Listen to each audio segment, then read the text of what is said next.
नमस्कार। आकाशवाणी जयपुर अजमेर से प्रस्तुत हैं प्रादेशिक समाचार।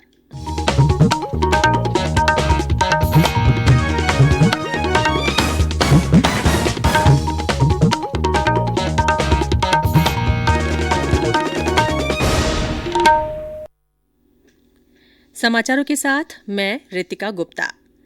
मुख्यमंत्री अशोक गहलोत ने आज विधानसभा में कहा कि राज्य सरकार क्रेडिट कोऑपरेटिव सोसायटियों द्वारा उपभोक्ताओं के साथ धोखाधड़ी को लेकर गंभीर है और उनके खिलाफ कार्रवाई की जा रही है। उन्होंने बताया कि इस मामले में एसओजी भी कार्रवाई कर रही है और मुकदमे दर्ज किए जा रहे हैं। मुख्यमंत्री ने इस मामले में विधानसभा में चर्चा करवाने का प्रस्ताव दिया। इस मामले में प्रतिपक्ष के नेता गुलाब चंद कटारिया ने कहा कि केवल मुकदमे करने से काम नहीं चलेगा, ऐसी सोसायटियों की प्रॉपर्टी जब्त कर उसे नीलाम की जाए और वह राशि पीड़ित उपभोक्ताओं को बांटी जाए। मुख्यमंत्री अशोक गहलोत की अध्यक्षता में आज कोविड की स्थिति और टीकाकरण समीक्षा बैठक आयोजित की जाएगी।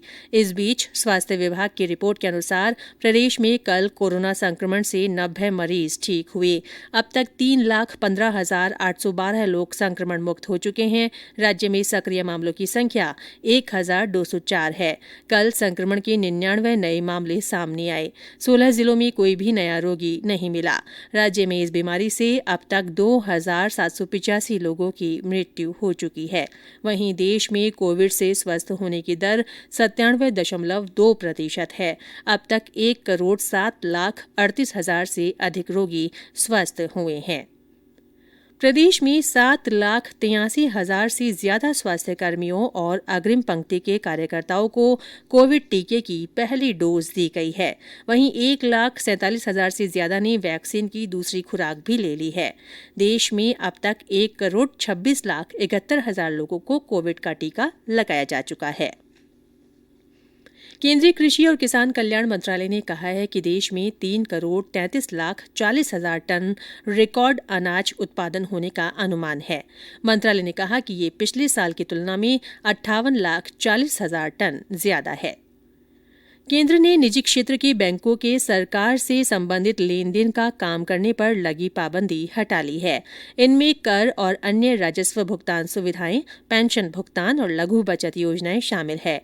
पहले कुछ ही निजी बैंकों को इस तरह के लेन देन करने की अनुमति थी। सरकार के इस कदम से निजी बैंकों के ग्राहकों को सुविधा होगी, बैंकों के बीच प्रतिस्पर्धा बढ़ेगी और ग्राहक सेवा तथा दक्षता में सुधार होगा।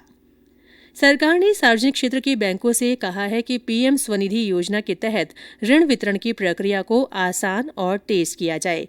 आवासन और शहरी विकास मंत्रालय ने बैंकों को लिखे पत्र में कई सुझाव दिए हैं। भारतीय रेल ने स्पष्ट किया है कि लोगों को अनावश्यक यात्राओं से रोकने और रेलगाड़ियों में भीड़ कम करने के उद्देश्य से कम दूरी की यात्राओं के किराए में मामूली बढ़ोतरी की गई है। ये किराए मेल और एक्सप्रेस गाड़ियों में अनारक्षित यात्रा के लिए तय किए गए हैं। इसमें कम दूरी का भी ध्यान रखा गया है। कुछ राज्यों में कोरोना संक्रमण के मामलों के अचानक बढ़ने पर रेलवे ने कहा कि किरायों में हल्की वृद्धि को जरूरी उपाय के रूप में देखा गया है। महात्मा गांधी नरेगा के तहत श्रम राशि भुगतान में बूंदी जिला प्रदेश में अव्वल है। मुख्य कार्यकारी अधिकारी ने बताया कि विभाग के निर्देश के अनुसार श्रमिकों की मस्टर रोल पखवाड़ा समाप्ति के 8 दिन में श्रम राशि का भुगतान करना होता है। जिले में नियत समय पर ये राशि श्रमिकों को दी जा रही है। जैसलमेर में चल रहे मरु महोत्सव में आज दूसरे दिन सोनार किले से भव्य शोभा यात्रा निकाली गई।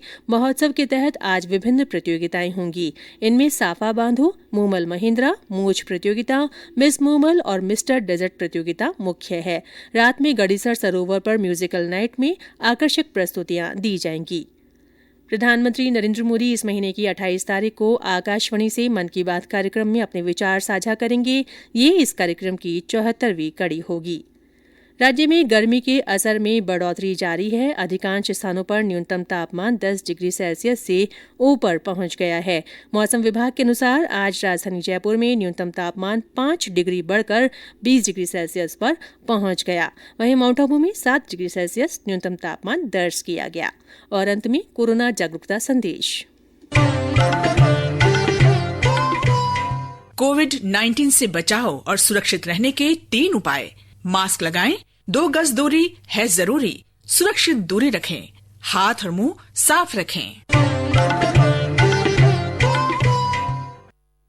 इसी के साथ प्रादेशिक समाचार बुलेटिन समाप्त हुआ। हमारा अगला बुलेटिन राजस्थानी में दोपहर 3 बजे प्रसारित होगा। नमस्कार।